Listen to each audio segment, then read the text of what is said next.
Bonjour, je suis Senta Lepeut, journaliste indépendante. Je suis 2e sur la liste de collectifs citoyens à Bruxelles-Capitale. Bonjour, je m'appelle Aziza Nouri, je suis interprète de conférence et je suis 2e à la liste régionale pour Bruxelles.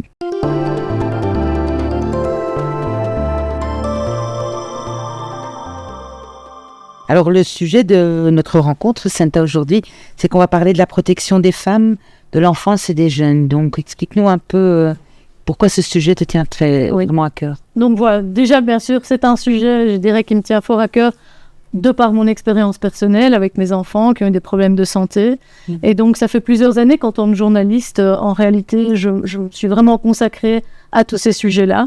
Et ça m'a même poussée à m'engager dans une association internationale, Children's Safe Defense, qui a ouvert donc aussi à un moment une branche en Europe. Donc, c'est une association menée par Robert Kennedy Jr. aux États-Unis, qui est aujourd'hui candidat, justement. Et comme toi. Voilà, on est chacun candidat en ce moment. Ouais. Et donc, vraiment, pour avoir l'intérêt de l'enfant, et dans ce cas-là, c'était au départ, certainement chez moi, la santé de l'enfant comme priorité dans nos programmes politiques.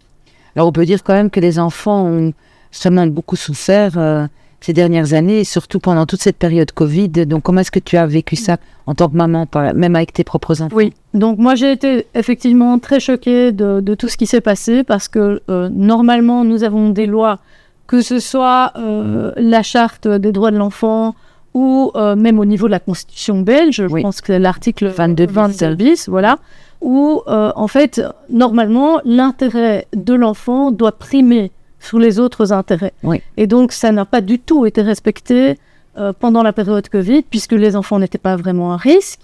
Mais néanmoins, il y a eu les fermetures d'écoles, il y a eu les masques, il y a eu l'isolement. Et je pense que ça a eu un très, très gros impact dont on n'a pas vraiment fait le bilan, je dirais, aujourd'hui. Non. En tout cas, on n'a pas assez insisté là-dessus. Je pense qu'il faut qu'on prenne des mesures pour que ce genre de choses n'arrive pas. Oui, cet impact sur les enfants a été énorme parce que non seulement ils ont été isolés de leurs amis, mais aussi parfois de leurs parents qui devaient travailler dans les mêmes pièces, dans une autre pièce parfois. Mais ça, selon moi, aussi énormément augmenté la pauvreté des enfants. Par exemple, spécifiquement pour la région bruxelloise, il faut savoir qu'il y a 4 enfants sur 10 qui vivent au seuil de pauvreté. Et donc, le fait de ne pas aller à l'école, c'est aussi rater des cantines, par exemple, la possibilité de manger à petit prix. Donc ça, je sais que j'ai recueilli des témoignages dans ce sens-là, c'est vraiment énorme. Il y a en plus la fracture numérique aussi s'est amplifiée, parce que beaucoup de familles où il y a plusieurs enfants et qui sont dans des peut-être un peu plus pauvres, bien chaque enfant n'a pas son ordinateur ou sa tablette, donc il fallait partager un ordinateur avec plusieurs enfants, tandis qu'à l'école ils ont parfois accès à ça. Donc il y a ça énormément. Et puis aussi, je crois, pour les jeunes enfants qui ont démarré leur scolarité, leur primaire, en fait, pendant cette période Covid, il y a un énorme retard linguistique. Et là, je parle spécifiquement des enfants qui sont issus de parents immigrés, par exemple, ou qui n'ont pas le français ou le néerlandais, ça dépend. Hein. À Bruxelles, il y a les écoles dans les 2 langues, et qui n'ont pas ça comme première langue. Et qui, en fait, apprennent réellement, souvent en rentrant en primaire, pour la première fois à lire, bon, comme tous les autres enfants, à lire et à écrire, mais ils parlent à la maison une autre langue. Et souvent, ils regardent même la télé dans une autre langue. Et le fait d'être coupé de l'enseignant, il y a aussi ce problème linguistique, donc le fait de ne pas voir l'enseignant prononcer certains mots. Donc, je crois que les conséquences de ça vont être... énorme. Il y a eu des études internationales, oui, mais il y en a quand même quelques-unes qui ont vraiment démontré qu'effectivement, il y a une baisse de QI ou des facultés d'apprentissage, un retard d'apprentissage, un retard dans le développement de l'enfant. Oui, notamment à cause de tout ça. Et puis, ce qu'il y a aussi, c'est peut-être chez les un peu plus grands, enfin moi personnellement, j'avais des adolescents, et donc je vois bien que après le 2e confinement, il y a eu des sortes de réunions de crise de la part des enseignants en disant, bien voilà, tous nos adolescents sont en décrochage scolaire, il y en a qui ont fait des tentatives de suicide, il y en a qui sont dépressifs, il y en a qui sont lancés Ils ont coupé tout le lien social, drogue, etc. ils ont coupé tout le lien social aussi. Pour ceux qui sont un peu plus grands, ça va peut-être pas se marquer au niveau du développement, comme c'est le cas pour les petits, mais alors que ça va se marquer effectivement dans toute cette période qui est tellement cruciale pour eux au niveau social. Et donc après, on a du mal à rattraper. Oui, et pour moi, la solution, en tout cas, en tant que candidate, on est candidates toutes les deux, c'est clair qu'il faut à nouveau considérer l'école comme un sanctuaire. Donc ça, même si en cas de deuxième pandémie, je ne l'espère pas, croisons les doigts, touchons du bois, qui nous fassent pas cela, c'est que l'école doit être un sanctuaire. Donc l'école doit rester ouverte à tout moment. Ça pour les enfants, ne serait-ce que pour les accueillir, pour garder ce lien social, même pour les enfants un peu plus pauvres, qui est quand même cet accès à la cantine. Donc ça, il faut vraiment que l'école soit une priorité à ce niveau-là. Ça doit être l'endroit qu'on ne ferme pas. Oui. Je pense que là, on est tout à fait d'accord sur cette question. Oui, parce que ça, il y a évidemment toute une série. Donc il y a le fait que l'école doit être un sanctuaire, mais il y a aussi, pour rattraper un peu les dégâts qui ont été causés, et je crois qu'il faut renforcer aussi tout ce qui est soutien scolaire, par exemple. Tout à fait. Il faut à nouveau amener ça dans les écoles. Il n'y a pas suffisamment d'encadrement à ce niveau-là. Donc, il faut un soutien scolaire beaucoup plus poussé. Et puis, peut-être voir aussi un peu les orientations aussi. Parce que je crois que le décrochage scolaire, l'apathie de ces jeunes, je crois qu'il y en a beaucoup aussi qui se sont retrouvés peut-être dans des sections qui n'étaient pas tout à fait adaptées pour eux. Et ils se sont retrouvés par défaut, en fait. Et tout ça, c'est à revoir, une nouvelle évaluation à ce niveau-là. Et je pense qu'au niveau de la santé mentale, d'ailleurs, j'ai lu un rapport récemment qui concerne vraiment la santé mentale des Bruxellois, qui est très mauvaise, parce que c'est pas uniquement les jeunes, on est quand même avec des problèmes d'alcoolisme, de drogue, beaucoup de Belges sont sous antidépresseurs, etc. Et toutes les questions du burn-out, etc., qu'on va peut-être pas aborder tout de suite, mais c'est quand même le cas, parce que aborder le problème de l'enfance ne peut pas être fait sans aborder le problème des femmes, et en particulier le problème des mères isolées, des mères seules. Et donc là, je pense qu'il y a énormément à faire aussi à ce niveau-là. Que ce soit au niveau de l'impact environnemental, on va dire, tous les facteurs de stress chez les enfants. Il y a le harcèlement en ligne, il y a les ondes, la 5G, le temps d'écran, etc., qui a explosé et qu'on n'arrive peut-être plus à gérer. Exactement. Et donc, beaucoup d'enfants sont restés vraiment... J'ai vu ça aussi dans ma famille, donc c'est devenu un refuge pour eux. Complètement un refuge. Il y a des addictions. Il y a des vraies addictions. J'ai vu ça aussi. Des vraies addictions, et ça demande c'est comme pratiquement comme pour des drogués, donc il faut vraiment leur apprendre à se passer de cette drogue, en fait, quelque part. Il y a une drogue numérique quelque part. Et à côté de ça, on a aussi vu le problème de la violence familiale. Notamment on a enfermé le Covid. Voilà, on a enfermé les enfants et les femmes, souvent avec leurs bourreaux. Ce qui a fortement augmenté les violences intrafamiliales. Et je crois que les services de police s'en souviennent de cette période, évidemment. Et puis, il y a beaucoup de divorces aussi qui ont eu lieu de ça, parce que le fait d'être tout le temps les uns sur les autres, ça fait rejaillir toute une problématique. Et comme tu disais, par rapport à la violence qui est faite aux femmes, surtout, il y a l'isolement qui découle de ça. L'isolement, et je crois que les structures d'accueil par rapport aux femmes... Je pense, moi en tout cas, une des choses que j'aimerais vraiment proposer, c'est qu'il y ait vraiment une amélioration, plus d'accueil, aussi un soutien financier, un suivi, et quand même favoriser la possibilité pour les mères de rester avec les enfants. Parce que trop souvent, on va assez vite dans des placements où les enfants sont dans des foyers séparés des parents. Mais justement, parce que ces structures d'accueil, j'en connais quelques-unes, et j'ai malheureusement dû m'y rendre pour voir des personnes qui étaient dans ces structures d'accueil, c'est que la vie à l'intérieur de ces structures, c'est merveilleux ce que font ces ASBL et tenter d'accueillir ces femmes et ces enfants, mais c'est très peu naturel. Donc la structure familiale, déjà qu'ils sont extraits de leur environnement naturel, de leur maison, de leur chambre, de leurs habitudes, et on les met dans des petites chambres avec la mère, des salles de jeu, mais très contrôlées. Et c'est sûr que quand on met beaucoup de personnes dans une seule maison, il faut qu'il y ait des règles, mais les enfants sont énormément déstabilisés. Et donc je crois que les structures d'accueil devraient être plutôt des structures d'accueil où on replace les personnes vraiment dans des appartements. où ils peuvent revivre. Tout à fait, tout à fait. Et je pense qu'il faut vraiment, ça c'est quand même notre objectif à Collectif Citoyen, c'est de travailler avec les gens de terrain. De voir ce qu'ils souhaitent, c'est qu'est-ce qui est adapté. Parce que pour l'instant, c'est très éparpillé. Et puis, pour avoir justement connu des femmes qui ont besoin de ce genre de structure, c'est très compliqué de trouver son chemin, de savoir à qui s'adresser. Donc, il y a le CPS, mais le CPS d'une commune n'est pas celui d'une autre commune.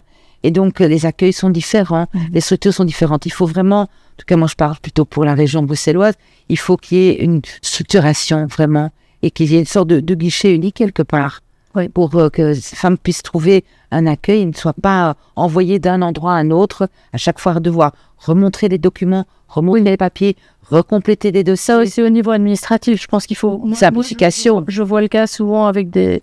Notamment parce que j'ai beaucoup travaillé sur tout ce qui était le handicap mental, l'autisme, etc.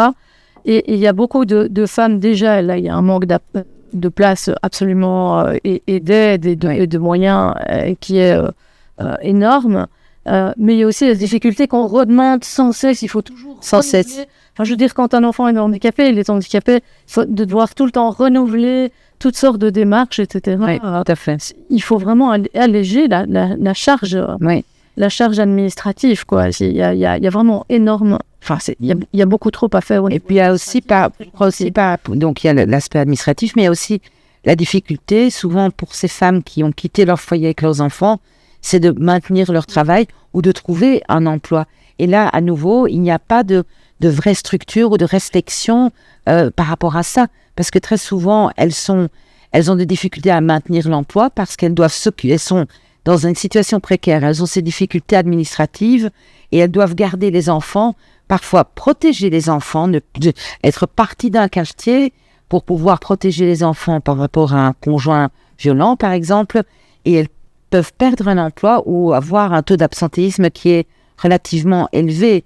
Donc là, je reviens alors à l'accueil des enfants, surtout pour ces femmes, pour qu'elles puissent continuer à travailler, à gagner leur vie ou à trouver un emploi si elles le souhaitent. Donc là, il y a des solutions. Il y a des solutions. On doit vraiment, notre objectif, c'est vraiment de partir de la base. De la base, de dire, voilà, on a des chiffres. Voilà. Les gouvernements, qu'est-ce qu'ils font? Ils prennent des chiffres, ils ont des rapports, ils ont des cabinets de conseil. Ce qu'ils aiment beaucoup, c'est la table ronde. Alors, ils adorent ça, surtout au début de chaque nouvelle législation. Ils vont réinventer l'appui et on va mettre tous les acteurs du terrain autour d'une table et on va refaire le 10e rapport. Et il faut savoir que ça prend la moitié de la législature avant d'avoir le rapport. 25 pages en général. Donc, je fais un peu d'humour. Mais malheureusement, c'est pas drôle parce que ça se passe comme ça dans la réalité et les solutions, elles y sont pas. Et puis 6 mois avant les échéances électorales, ils doivent arrêter parce qu'il y a d'autres priorités. Et on avance tellement lentement et ça doit vraiment être une priorité absolue. Et surtout à Bruxelles, en Belgique en général, déjà c'est une région qui est une région relativement pauvre, certaines communes, une grande disparité. C'est aussi au niveau de la santé, parce qu'on parlait de santé mentale, mais aussi la santé physique en général. Il faut savoir que le Bruxellois vit en moyenne 2 ans moins longtemps que le reste. Et ça, c'est une étude européenne qui l'a démontré. Et j'étais sidérée quand j'ai lu ça, à cause du niveau de pollution, de l'environnement de vie. Et c'est un chiffre qui m'a vraiment énormément choquée. En fait. Mais là, je pense qu'on est tout à fait sur la même longueur d'onde. Enfin, notamment quand je travaillais pour Children's Self-Defense. Voilà. Disons que le premier objectif, c'est d'abord de limiter tout ce qui peut avoir un impact nocif sur la santé. Donc, on parle effectivement de la pollution, de la 5G, on va dire l'alimentation, accès à l'alimentation, le sucre, les produits chimiques, etc. Tout ce qu'on a parfois dans l'alimentation pour les enfants. Donc là, il faut une politique beaucoup plus naturelle de prévention, on va dire. D'apprentissage aussi, même à l'école, ça passe par l'école. Exactement. À manger bien. Donc tout ça, je pense que ce sont vraiment des facteurs, y compris la nocivité de certains médicaments. Et bon, là, je suis désolée de dire qu'effectivement, il y a aussi parfois des facteurs déclencheurs avec certains médicaments ou certains vaccins. Moi, et je pense la plupart des gens chez Collectif Citoyen, y compris le docteur Collignon, Oui, on est pour une liberté, liberté thérapeutique, hein. Totale, Ouais. une suppression des obligations vaccinales. Absolument. C'est clair. Ça, c'est vrai. Voilà, donc y compris pour rentrer, parce que c'est souvent une condition qui est mise à l'entrée en crèche ou en maternelle. Ces fameux vaccins. On a un cocktail de combien de vaccins pour l'instant? Je crois. Alors, au niveau vraiment de la loi, il n'y a qu'un seul vaccin qui est obligatoire, c'est le vaccin polio. Ah oui. Sauf qu'on ne trouve pas de vaccin polio isolé, on trouve des vaccins hexavalents. Donc, on est obligé d'avoir finalement plusieurs vaccins pour arriver, pour simplement remplir une seule obligation. Oui. Donc ça, c'est déjà pas normal. Non. Mais je pense que, voilà, je vois quand même l'autisme sur lequel j'ai beaucoup travaillé. Aux États-Unis, où on vaccine beaucoup plus et beaucoup plus tôt, donc notamment à partir du premier jour de vie. Hein, on vaccine le premier jour de vie. Les chiffres de la santé sont très mauvais. Oui. Donc, il y a 53% des enfants qui ont une ou deux maladies chroniques. En ce qui concerne l'autisme, on est aujourd'hui à 1 enfant sur 36 aux États-Unis. Ça, c'est la moyenne générale. Ouais. 1 enfant sur 22 en Californie, où ils viennent récemment de supprimer toutes les possibilités, entre guillemets, de demander des exemptions vaccinales, notamment les motifs religieux. Et donc, on considère qu'aujourd'hui, le coût réel de l'autisme aux États-Unis atteint quand même 500 milliards de dollars. Donc, on n'est pas encore à ce stade-là en Europe, mais on n'a pas du tout les mêmes... On n'a pas non plus le même suivi au niveau des chiffres. Alors, il y a beaucoup de gens qui disent « Oui, mais c'est parce qu'on a des meilleurs outils diagnostiques, etc. » Bien sûr, ça peut expliquer une partie, mais ça n'explique pas vraiment cette augmentation vertigineuse et qui continue d'année en année. Donc, on ne peut pas continuer, entre guillemets, de se féliciter d'une soi-disant meilleur diagnostic. Il y a un siècle, on n'était pas avec eux. Et maintenant, c'est un tsunami qui va arriver, c'est-à-dire que quand ils sont enfants, il y a encore moyen, souvent les mères restent au foyer, donc je veux aussi aider. Je connais beaucoup de mères qui ne savent pas travailler, tout simplement parce qu'elles doivent s'occuper d'un enfant en situation de handicap. C'est pas toujours l'autisme, c'est parfois d'autres situations. Mais qu'est-ce qu'on va faire avec une fois que cette génération arrive à l'âge adulte aussi? Oui, parce qu'il y a l'accueil évidemment qui veut. Ça, c'est des gens qui ne vont pas travailler. Non, ils ne vont pas travailler. Ils vont trouver des solutions. Les populations vieillissantes, etc. Exact. Donc ça devient un tout. Donc il y a ce manque de réflexion, enfin, sur le long terme. Et donc, pour oser dire ce que personne d'autre n'ose réclamer, je pense qu'il faut qu'on réclame vraiment un calcul de coût global de la vaccination. Mais pas seulement, je crois, pour la vaccination, mais je crois pour toute une série d'autres mesures qu'ils prennent, soi-disant d'encadrement, et le calcul est rarement fait, et des études d'impact non plus. Donc on a un manque à ce niveau-là. Ouais, c'est la même chose avec le Covid, je veux dire, la fermeture. Qu'est-ce que ça a réellement coûté, voilà. L'impact sur l'économie, la fermeture du pays, ça a coûté beaucoup plus. Oui, ça c'est clair. Voilà. Je pense que ça, c'est le docteur Coligny. C'est le sujet pour docteur Coligny. Son cheval de bataille. Moi, je voulais revenir un peu sur la protection des femmes et surtout des jeunes aussi, parce qu'il y a quand même un grave problème de violence qui est faite aux femmes, en particulier, et aussi d'harcèlement. Oui. Donc, par exemple, le hasard veut, on est le 21 mai aujourd'hui. Oui, je te rappelle la date. Et donc demain, 22 mai, ça fera 10 ans. Donc le 22 mai 2014, la loi contre le sexisme, la loi sexisme a été votée. Et c'est une loi qui est très peu connue en fait, très peu appliquée, ni par les forces de l'ordre, ni par d'autres. Et c'est quand même une loi qui permet d'intervenir par le biais, entre autres, de sanctions administratives communales, d'un peu plus sécuriser l'espace public et l'espace que les femmes prennent publiquement. Et donc, ce que je veux dire par là, c'est que le harcèlement de rue, parce que ça s'appelle loi sexisme, mais c'est une loi contre le harcèlement de rue, ça ne concerne pas que la rue, évidemment, ça concerne tous les espaces publics, partout où on peut être. Et est-ce que tu as une petite idée du nombre de femmes qui ont déjà subi une forme de harcèlement quelconque? Des études internationales. Le viol, je pense que c'est 1 sur 4.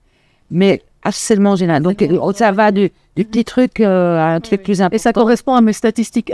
Voilà. Eh bien, 98%. Ah, oui. 98%. Ouais. C'est énorme. Et récemment, il y a une étude, une enquête qui a été menée, par exemple, sur la commune d'Ixelles.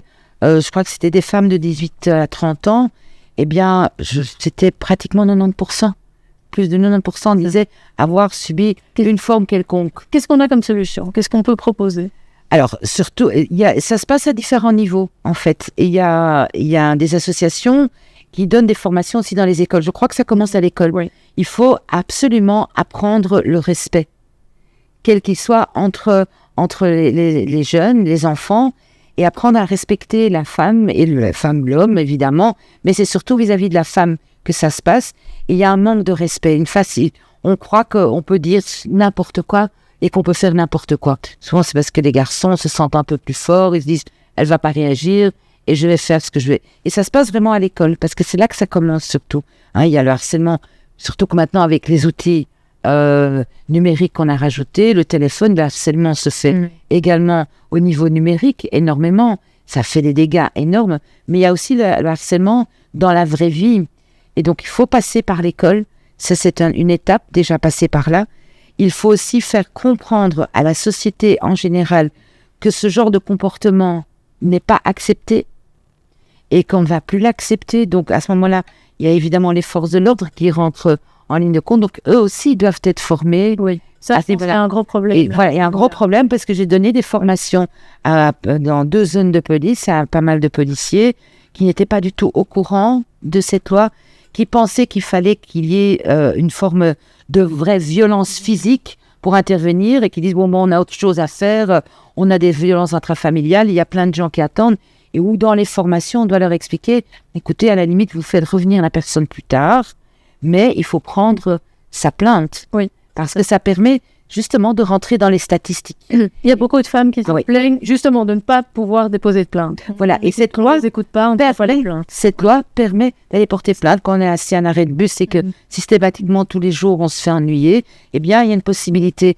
Non seulement c'est important pour les statistiques, c'est-à-dire que plus on prend conscience de l'ampleur du problème, plus on va réagir et on va prendre ça au sérieux. Donc ces statistiques servent à ça aussi, mais ça va servir aussi à, par exemple, réaménager parfois l'espace public aussi, quand ça permet d'identifier les zones problématiques et de changer les choses, peut-être de changer un arrêt de place, de rajouter plus de l'éclairage, etc. Donc c'est très important, on sous-estime, mais et souvent, ce harcèlement de rue, dit de rue, est le degré zéro de la violence. Il s'exerce en fait. Alors, est-ce qu'on parle Evras maintenant? Parce que sans problème, parce que voilà. Oui, c'est quand même un peu lié. Hein. C'est lié, oui, voilà, tout à fait. Avec Collectif Citoyen, on est en fait assez opposé à l'Evras actuel. Toute la forme actuelle. Ce qu'on vient de dire, je pense, montre bien qu'on est au contraire extrêmement vigilante et préoccupée par rapport à les violences sexuelles, les violences faites aux femmes, etc. Et donc les égalités de genre aussi. Oui. Mais voilà, il y a des façons de le faire. Et donc, voilà, je pense que moi, je me suis engagée aussi plusieurs articles. Et on est beaucoup dans Collectif Citoyen. On est très bien. À avoir vraiment lutté contre le projet Evras tel qu'il est conçu actuellement. Mais surtout, si je peux dire, les notions vraiment essentielles qu'il y a pour nous, la première, c'est de dire, parce qu'on part sur des postulats qui sont faux, qu'il faut remettre en question. Sur des idéologies, comme l'idéologie de genre, par exemple. Il y a l'idéologie de genre, des histoires d'identité de genre, transidentité, de genre, etc. Ça ne veut pas dire qu'on peut pas en parler à aucun moment, mais certainement pas dans tout ce qui est en dessous on va dire, dans l'enseignement fondamental et avant. Et idem pour tout ce qui est, donc nous on est pour en fait la suppression de l'Evras en dessous de 5-6e primaire. En dessous de ça, il n'y a pas à avoir entre guillemets d'Evras, ce qui ne veut pas dire qu'on ne peut pas former des personnes à détecter les violences. Voilà, parce que ça, il n'y a pas de programme intrusif à avoir. Parce que je voudrais intervenir juste à ce moment-là, parce que souvent, ce qu'on nous reproche quand on s'oppose à l'idée de l'Evras, on dit oui, mais il y a quand même des violences qui se passent, il faut quand même que les enfants soient au courant de ce qui se passe. Donc, c'est vrai que c'est difficile d'accorder les deux, mais ça ne doit pas passer nécessairement par ce type de formation d'Evras. Donc, comme tu dis, d'explication sur l'identité de genre. Déjà, Cette théorie n'est pas acceptée par tous. Elle a fait son intrusion dans l'enseignement, tout à coup, elle fait son intrusion dans la société. C'est une idéologie. C'est une idéologie, il n'y a pas de consensus scientifique, quel qu'il soit, à ce niveau-là, et ça n'a, selon nous, pas sa place à l'école, en tout cas pas à l'école fondamentale. Évidemment, les jeunes vont être confrontés à cela. Ils vont apprendre, lire, écouter certaines choses qui traitent de ce sujet, mais est-ce qu'il faut expliquer à un enfant de 6 ans qu'il peut changer de genre? Tu m'as donné un exemple tout à l'heure. Je t'ai donné un exemple, voilà. Qui est vraiment choquant. Alors, ça ne se passe pas partout comme ça. Heureusement que ça ne se passe pas partout, mais ce que j'ai expliqué, c'est que j'ai recueilli un témoignage aujourd'hui de quelqu'un dont la petite fille de 7 ans va dans une école où il y a donc des cours Evras qui sont donnés, et ils n'ont pas trouvé mieux dans cette école en particulier, parce qu'il faut peut-être préciser qu'il y a des formateurs Evras, et ce n'est pas tous les mêmes, ils ne suivent pas tous les mêmes règles. Il y en a qui sont très bien. Voilà, et il y en a qui font ça très très bien, très sérieusement. Par contre, dans cette école en particulier, ce formateur Evras n'a pas trouvé mieux que de prendre le mot éveil, mais vraiment à la lettre, en proposant à chaque enfant, attention, on parle d'enfants de 7 ans, de venir individuellement dans un local sombre et seul avec le formateur, et ce formateur demandait à chaque enfant de se toucher, de se caresser pour déterminer comment il se sentait. S'il se sentait fille ou garçon, mais qu'il ne devait pas faire attention au fait qu'il était peut-être un petit garçon, il pouvait se sentir comme une petite fille. Bon, moi là, je me pose des questions sérieuses. Un adulte dans un local seul, sombre, avec un enfant qui demande à l'enfant de se toucher, je n'arrive pas à suivre. Donc on a des enfants qui sont... Et des enfants qui sont traumatisés, il y en a plein. Et déjà, imaginez, là, c'est quand même c'est assez extrême. Il y a des enfants qui sont déjà traumatisés par le simple fait qu'on leur a parlé de certaines choses. Et puis, il y a aussi une grande diversité. Il faut respecter aussi, je crois, l'intimité de l'enfant. Et il y a des enfants qui sont plus précoces que d'autres. Et il y a des enfants qui peuvent entendre ou voir certaines choses que d'autres pas. Et donc, il faut préserver cette enfance-là. Donc, par rapport à ce genre... Il faut qu'un enfant puisse aller... Ce ne sont pas des sujets tabous, mais... Que des adultes puissent être formés à reconnaître un enfant en difficulté, et à pouvoir l'accompagner, à aller en parler, lui, à faire une démarche autour d'un enfant individuellement. Il n'y a pas à venir arriver avec de manière intrusive, à imposer des contenus et des programmes, en tout cas certainement pas aux plus jeunes, quoi. Non, ça c'est clair. Donc ça c'est fait, dans le programme collectif citoyen. Oui, parce qu'on part du principe que l'éducation se fait à la maison, surtout, et l'école c'est pour apprendre. Donc... Je pense qu'à nouveau, voilà, il faut aussi respecter effectivement les parents. On s'en force ces dernières années, et ça c'est vraiment des politiques. Moi, comme je me suis beaucoup intéressée aux politiques internationales, on voit qu'en fait, il y a des politiques mondiales, tous ces agendas globales, etc. Donc là, au niveau de l'Evras, il y a des politiques de l'OMS ou de l'UNESCO. Oui, parce que les gens pensent parfois que l'Evras, c'est un sujet belgo-belge. Non, c'est ça. En Flandre, il y a la même chose avec Sensoa, mais c'est mondial. En fait, qui donc édicter des programmes avec des recommandations qui vont alors être transposés, on va dire, chez nous en Europe, on a les standards pour l'éducation sexuelle en Europe, par exemple. Oui. Et donc là, effectivement, on voit de 0 à 4 ans, ceci, cela. Donc, comment ça, de 0 à 4 ans? Donc là, déjà, à partir de ces standards, je pense qu'il faut les revoir, les remettre en question. Et puis après, les programmes nationaux sont chargés, entre guillemets, d'appliquer dans leur propre politique ces programmes. Alors, ce qui n'est pas du tout clair, et vraiment, moi, une question sur laquelle je n'ai eu aucune réponse.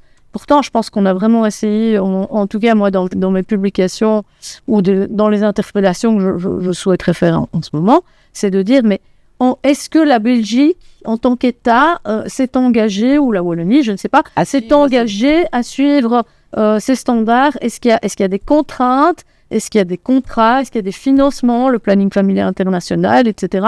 Donc ça, je voudrais savoir, est-ce qu'il y a des sanctions si entre justement, on refait un programme propre? Ça, c'est des questions que toi, tu poserais évidemment en tant que journaliste, mais aussi en tant qu'élu. En tant qu'élu, et aussi, journaliste, j'ai pas de réponse. Non, voilà, c'est ça. Qu'on met les pieds dans la porte. Exactement. Et je crois justement que le collectif citoyen dans ce dossier en particulier par rapport à l'Evreux, c'est une parfaite illustration de la démarche qu'on veut avoir. C'est-à-dire qu'on veut impliquer le citoyen dans les prises de décision. Et donc, pour un projet aussi impactant qui va toucher aux enfants, dans tous les sens du terme, vraiment, qui peut les perturber aussi potentiellement, il faudrait vraiment qu'il y ait une large consultation et que les parents soient beaucoup plus impliqués. Bon, ils disent qu'ils ont consulté des associations de parents, etc. Mais bon, parlons-en. Ils ont fait une étude avec 300, une consultation. Voilà. Avec 300-400 personnes. 400, justement, oui. Il y avait quand même eu un questionnaire avec démocratie participative. Oui. Il y a 45 000 personnes, je crois, à peu de choses près, qui ont répondu. Majoritairement, ils s'opposaient à la manière, ou en tout cas un certain nombre de points qui paraissaient choquants. Comme on dit, on est pour quelque chose, une collaboration ou quelque chose de bienveillant. On n'est pas là pour qu'il n'y ait rien du tout. Mais non, bien sûr. Oui, pas d'éducation à la sexualité chez le petit, mais après, bon, c'est sûr qu'il faut de la prévention, mais ça doit être fait avec les parents. Et je pense que là où, quelque part, l'action citoyenne a eu véritablement c'est grâce à la manifestation. Un succès, tout à fait. Manifestation, on a un peu forcé finalement les médias à en parler, ils ont été obligés. Ils ont été obligés d'en parler à un moment. Mais là où maintenant, je dirais pour moi, la première étape du succès, c'est qu'aujourd'hui, il y a une conscience collective et beaucoup de familles, dans beaucoup d'écoles, les familles, tout simplement, vont voir la direction, les enseignants et demandent qu'est-ce qui va être fait. On s'informe auprès des enfants, qu'est-ce qu'on t'a dit à l'école, etc. Et donc ça, c'est vraiment cette prise en charge citoyenne, parce que c'est là-bas, c'est vraiment, ce dossier est une très bonne illustration de l'ADN même du collectif. C'est-à-dire que c'est un sujet, certes, l'Evras est un sujet, mais il y en a d'autres. Tout à fait. Mais c'est dans la démarche, dans la technique, dans la prise de décision et comment on doit travailler avec les citoyens pour arriver à prendre des décisions aussi impactantes. Parce que c'est vraiment, on parle d'enfants, on parle de l'avenir, on parle de leur bien-être physique, de leur santé psychologique aussi. Et donc, c'est très important et on ne peut pas laisser ça entre les mains de quelques associations ou de fédérations de représentants d'eux. Non, ça, c'est vraiment typiquement un dossier qui, pour nous, au collectif citoyen, serait l'objet de cette participation citoyenne. Et en particulier, je pense que les communautés sont différentes. Aussi, c'est un facteur qu'il va tenir compte. Voilà. Et je peux dire, par exemple, dans mon cas, je suis issue d'une famille mixte. J'ai un père marocain, musulman, et j'ai une maman flamande catholique. Eh bien, évidemment, les approches sont différentes. Ma maman me parlait plus facilement de certaines choses. Mon père, pas du tout, évidemment. Il y avait des sujets tabous, mais c'est culturel. Ce n'est pas parce que culturellement, il y a une forme de pudeur que ça veut dire qu'on n'est pas au courant. Il faut juste respecter l'approche et la manière dont certains sujets sont apportés et abordés. Et je crois que dans ce genre de dossier, on n'a pas tenu compte de cette diversité aussi des familles et de leurs origines et pas seulement des origines ethniques, je dirais, mais même des origines religieuses. Et c'est ça qui n'a pas joué non plus dans ce dossier. Oui, on sent qu'il y a souvent une volonté, je veux dire, d'empiéter un petit peu sur l'autorité parentale. L'autorité, sur leurs origines, leur religion, etc. Je ne dis pas qu'il faut tenir compte à 100%, mais c'est quand même, ce sont des éléments absolument importants qui jouent par rapport au développement de l'enfant et de ce qu'il sait entendre ou pas à un certain âge et comment aborder certains sujets sans passer par choquer tout le monde. Donc, c'est ça surtout qu'on veut éviter. Voilà. Ouais. En même temps, bon voilà, il y a encore pour aller un petit peu plus loin dans le sujet des violences sexuelles, je pense que là aussi, il y a vraiment un dossier qu'il faut rouvrir, c'est quand même la lutte contre la pédocriminalité. Je suis très contente qu'on aborde le sujet, parce que l'un amène l'autre. Oui. Et donc, qui se fait malheureusement, enfin on voit les chiffres en France, c'est une personne sur 5, donc qui est un mineur sur 5 qui est victime de violences sexuelles. Donc on sait que il y a quand même, ça se passe quand même beaucoup dans les familles. Donc là, c'est vrai qu'il y a quand même un travail à faire. C'est pas nécessairement avec quelque chose d'intrusif chez les tout petits. Moi, je pense qu'il y a beaucoup d'autres choses à faire. Il y a déjà faire appliquer les lois. Je pense que pour beaucoup de choses, il faut faire appliquer les lois. On a des lois qui protègent, tout à l'heure tu en as parlé, sur la femme, on a des lois. Mais on a un arsenal de lois. On a un arsenal de lois. Il y en a plein de lois qui sont très intéressantes, qui ne sont pas appliquées parce qu'elles ne sont, par exemple, cette loi au sexisme, eh bien, il y a pas mal de détails et des manquements qui font que l'applicabilité est très difficile. Donc, on a un vrai travail à faire aussi avec des juristes qui devraient nous aider par rapport à cela aussi pour mieux détailler, mieux agencer les lois pour qu'on puisse réellement les appliquer. Oui. Et puis soyons honnêtes, je veux dire, les pédophiles sont en particulier dans tous les organismes et toutes les couches de la société aussi, je veux dire. En particulier celles qui traitent de l'enfant, que ce soit l'enseignement, tout à fait. La jeunesse, les organisations. On les retrouve dans certains secteurs en particulier. Je veux dire, là aussi, on a aussi toute une série d'experts, que ce soit au niveau de la justice, de l'aide sociale, etc. Donc, à un moment, moi, une chose que j'aimerais bien comment faire changer les choses, c'est peut-être dans les nouveaux instruments qu'on veut amener au niveau de la démocratie, de la justice, du fonctionnement de la société. Parce que si on se retrouve avec des gens corrompus, on a beau avoir toutes les lois qu'on veut. Il faut une plus grande indépendance de la justice. On pourrait peut-être aller faire des audits citoyens. Pourquoi pas, on a nous aimons bien l'idée du tirage au sort. Et donc, aller rouvrir des dossiers. Il y a beaucoup de dossiers, d'abord, où les peines sont insuffisantes en ce qui concerne... En parlant de peine, ce type de dossier aussi, excuse-moi de t'interrompre, c'est que il ne faut pas qu'il y ait une limite dans le temps pour pouvoir porter plainte. Supprimer parce que parce qu'il faut parler aussi de l'aspect psychologique des victimes. Beaucoup de victimes font un blocage à un moment donné. C'est un instinct de survie. C'est une façon de tenir le coup. C'est extrêmement difficile. Exactement. Donc, surtout un blocage de 30 ans, ce n'est pas exceptionnel. La priorité, même quand on est jeune adulte, on est dépendant de la famille. Donc, c'est très, très difficile. On voit que dans la plupart des cas, c'est souvent passé 30 ans, voire même à 40-50 ans, que les gens, se souviennent, deux, ont le courage d'y aller. Je vais les confronter. Souvent, c'est entre guillemets trop tard. Il y a ces dossiers-là qui doivent être... On revient à nouveau à l'information, parce que comme tu disais, le tirage au sort, les audits, etc., par rapport à la justice, la formation aussi des magistrats, l'accueil, on revient toujours à l'accueil des victimes, quelles qu'elles soient. Donc, il y a un gros déficit à ce niveau-là. Donc, il y a vraiment un gros focus à faire là-dessus, parce que je ne comprends pas pourquoi on sous-estime l'importance de cet accueil et de la formation. Parce que ça peut éliminer énormément de dégâts après. Je reviens par exemple à ce harcèlement.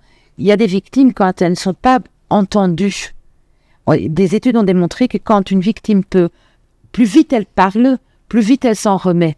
Et ça peut être par une petite chose, par un comment ça va, qu'est-ce qui se passe, tu peux en parler. Ça peut déjà faire énormément de choses, ça peut déjà résoudre énormément de problèmes. Et ça élimine aussi tout ce qui peut en découler. Les problèmes psychologiques, le fait, ça engendre énormément de frais, l'accueil, médecin, encadrement psychologique, médicaments, etc.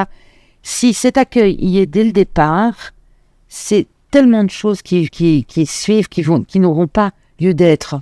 Qui n'auront pas lieu d'être. Et il faut savoir aussi que les victimes ont des stratégies d'évitement. Donc, il y a le blocage psychologique pour les victimes de ce genre d'actes. Pour celles de harcèlement, par exemple, il y a l'évitement, changer de quartier, changer de métier. Et elles prennent sur elles pour essayer de se sentir mieux, de survivre. Et donc, effectivement, c'est hyper important de ne pas avoir de limite dans le temps pour pouvoir déposer une plainte. Et de prendre en considération la parole de l'enfant. Absolument. Que la parole de l'enfant ne vaut rien, qu'il dise n'importe quoi, qu'elle n'est pas fiable. Qu'ils inventent, qu'ils ne sont pas fiables. En fait. Qu'un enfant dénonce un adulte et que ce soit un mensonge. C'est vraiment... c'est très rare, en fait. Donc, c'est comme l'exemple que j'ai donné tout à l'heure avec la petite fille qui, en rentrant de l'école, s'est tout de suite confiée à sa maman. Il faut déjà y aller pour inventer tout ce scénario. On m'a mis dans une pièce noire, on m'a demandé de me toucher, on a demandé de m'identifier. Je veux dire, c'est pas une enfant de 7 ans qui va rapporter ce genre de choses. Elle l'a vécu. Voilà. Donc voilà, on a beaucoup de choses. On a tellement de travail à faire. Rien que pour protéger les femmes et les enfants. Oui. Bon, on a plein de sujets. On aurait pu parler encore beaucoup de choses. De l'économie pour les femmes, donc leur faciliter le travail, les horaires de travail, les contrats précaires. Donc, on a beaucoup de sujets qu'on pourrait encore aborder. Et Collectif Citoyen a beaucoup d'idées pour essayer de résoudre ça, évidemment. Oui. Et surtout en collaborant avec les citoyens, parce que qui on est, nous? On n'est pas là... on a des idées, mais on veut travailler avec les citoyens, évidemment, pour une solution. Oui, on n'est pas là pour faire la politique de la chaise vide, non, etc. Non, c'est ça. On ne va pas revenir avec un dossier tout fait. Voilà ce qu'on a trouvé. On veut que ça soit fait avec les citoyens. Mais je crois que tu avais encore un petit message, je crois, de fin. Oui. Et dans quelle langue est-ce que tu vas faire ce petit message? Dis-moi. Hein? On va le faire dans de taal van Wonder. Ja. We zijn dan 2 half Vlaams. Ja, voilà. En ik ben helemaal in Vlaanderen opgegroeid en ik ben daar naar school gegaan. Ja, ik wou het gewoon even hebben voor de stemming van 9 juni, de faciliteitengemeente. En we gaan het lijstje geven. Hè. Dus als de mensen, ik heb het hier genoteerd, Drogenbos, Kruinem, Linkenbeek, Rood-Saint-Genèse, we hebben Wemmel en Wezenbeek-Oppen. Al die gemeentes kunnen, als ze willen, voor Collectif Citoyen stemmen. Enkel en alleen voor de Kamer, hè? Dus niet regionaal, enkel en alleen voor de Kamer. Maar dan moeten ze wel kiezen natuurlijk voor de Franse kieskring. En dat is dezelfde oproep voor de Nederlandstaligen in Brussel. Die kunnen ook voor Collectif Citoyen kiezen als ze de Franstalige kieskring kiezen. Ja. Want er zijn veel tweetalige mensen binnen Collectief. We hebben nog geen Nederlandse afdeling. We hebben geen tijd gehad. Want we hebben heel veel werk gehad.